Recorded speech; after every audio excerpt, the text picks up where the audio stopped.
मध्य प्रदेश में आप देखेंगे तो इस वक्त सबसे बड़ा मुद्दा मध्य प्रदेश में बना है करप्शन का किंग कौन।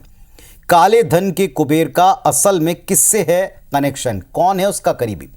दरअसल हुआ यह है कि भोपाल में कार से 52 किलो सोना और 10 करोड़ का कैश मिला और अब तक की जांच में यह पूरा कैश और सोना आरटीओ के पूर्व आरक्षक सौरभ शर्मा का ही निकला है। बीती रात लोकायुक्त ने सौरभ शर्मा के दफ्तर में टाइल्स को तोड़ा तो 2 क्विंटल चांदी जब्त हुई है।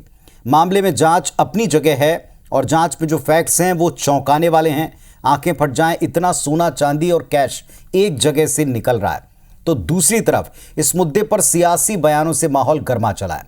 विपक्ष का कहना है कि अभी तो बस छोटी मछलियां पकड़ में है।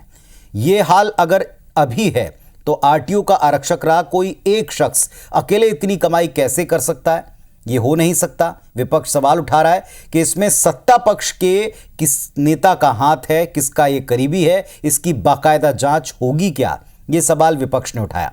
नेता प्रतिपक्ष मध्य प्रदेश के उमंग सिंघार, उन्होंने एक्स पोस्ट किया है और इस पर क्या लिखते हैं वो, उन्होंने अपनी एक्स पोस्ट में लिखा है, आरटीओ के पूर्व आरक्षक के घर से मिला भ्रष्टाचार का जखीरा किसका है।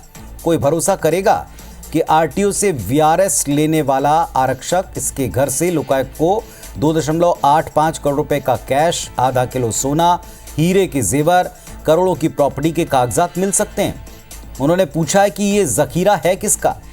आईटी मंडोरी जंगल में एक कार से 52 किलो सोना और 10 करोड़ रुपए का कैश पकड़ रही सीएम डॉक्टर मोहन यादव, जरा पता कीजिए जखीरा किसका है। वो कौन सा बीजेपी नेता है जिसका नाम लिया जा रहा है।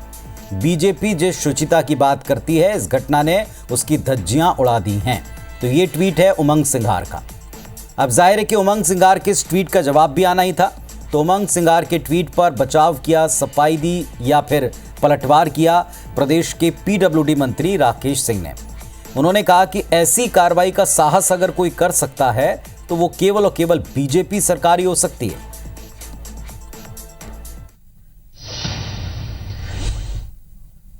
ये भारतीय जनता पार्टी की ही सरकार है जो कार्रवाई हो रही है। कांग्रेस की सरकारों में आपने कभी सुना कि कहीं छापे पड़ते थे, कहीं कार्रवाई होती थी? जो कार्रवाई करे वही दोषी। तो ये कांग्रेस के खेल और कहानियां हैं और उसके तार कहां कहां निकलेंगे ये अभी कौन जानता है। ऐसा ना हो कि बाद में उन्हें ही अपनी बातों से पीछे हटना पड़े और इसलिए इंतजार करें, जांच पूरी होने दें। जांच पूरी होने के बाद जो दोषी हैं वो सामने आएंगे। तो ये मामला भी लंबा चलेगा क्योंकि पिछले 2 दिनों से जब से जांच जारी है, अल सुबह से एक रेड पड़ती है। आरटीओ के पूर्व आरक्षक जिसने वीआरएस लिया है, उसके पड़ोसियों से बातचीत में उसने खुद को बड़ा ही सीमित संसाधनों वाला एक गरीब परिवार प्रोजेक्ट किया। लेकिन जब परिवार के तमाम करीबियों पर, उसके ठिकानों पर, दफ्तर पर दबिश दी गई तो फिर सोने चांदी की सिल्लियां मिली। किलो और क्विंटल से सोना चांदी जहां से उगला गया हो, हीरे के मोती के जेवर मिले हों और इतनी सारी अचल संपत्ति के दस्तावेज मिले हों कि कोई भी अपने जीवन काल में ये सब कर पाया, वो भी कम वक्त में, इतनी कम उम्र में, इस पर हैरत होती है।